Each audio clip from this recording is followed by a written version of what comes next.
Thank you so much, Chair, for giving me a chance. I'm so sorry, I don't have those fancy numbers that I've just seen and just my other colleagues have presented. Very impressive talk from Dr. Aziz Saab, and then followed discussion from Dr. Munir. So, and I think this was a eye-opening for me as well. I always thinking that Pakistan might be a lower nitrogen application compared to other countries, but this something was my ignorance.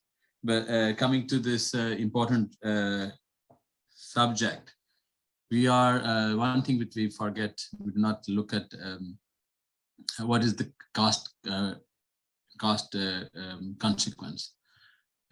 We are talking about the environment here. There's a huge cost to the environment in terms of nitrous oxide emissions, ammonia emissions, and the nitrates leaching. But we do not mention here the farmer. So this something is a really worrying factor when the farmer takes a bag of, I think it's 2,000 rupees or 1,700 rupees. So only the nitrogen available to the plant is 30%. So 70% is a loss.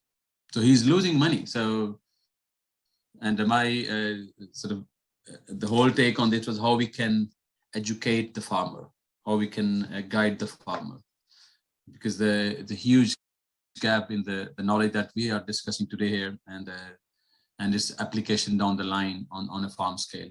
This is where three things that are key factors for making those decisions for farmers. And with this is where we need to educate. And this is where this initiative that the chair has explained, the SAVI, the Sustainable Agriculture and Water Intelligent Ecosystem that was launched by the President of Pakistan last month in Islamabad on the World Food Day. So how do we communicate with the farmers about simple things? Here I'm just giving example of a nitrogen application. So when to apply. So not giving the entire dose at the start of sowing time. So when is best time you should apply the nitrogen and how much you need to apply. So that's another thing. And this, Bob is here, you will agree with me. This is a challenge here in the UK as well. So although we tried now, I mean, our agronomy companies and likes of Yara, they push the end sensor to guide farmers, but there's still a gap. I mean, when you apply, when to apply. So when is again a question mark. It's gonna rain in 2 days time. I just applying nitrogen now. So that thing is an important element as well. And in terms of the soil temperature, in terms of the soil moisture, that will have another critical importance. But in Pakistan, because you are applying nitrogen with the irrigation, so that's something again need further investigation. So where to apply within the field as well. So that's another thing. So you might have one side of the field is looking much better, the other is yellow or pale. So you need to then split the dose within the field as well. This is where SAVI has come up with those things and still working on those ideas.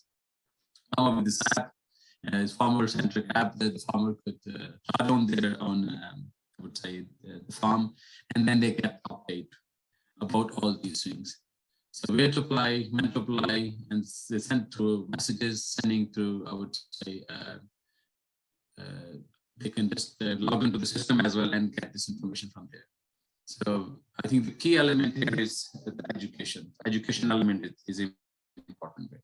So we know the other factors which are out of control, the temperature, the weather conditions. I think this is where if you can inform the farmer when is the best time to apply fertilizer. And again, you all know, again, in Pakistan is much more, I would say, hand application. We do not have the sort of mechanical application. This is where things need to be worked on. And I think I would like to congratulate here the entire team from this nitrogen hub in educating the masses, educating the communities, educating the farmers. So SAVI would be very keen to work with all of you. I'm just going to say stop here because this is more about SAVI. So I'm just going to say big thank you so much.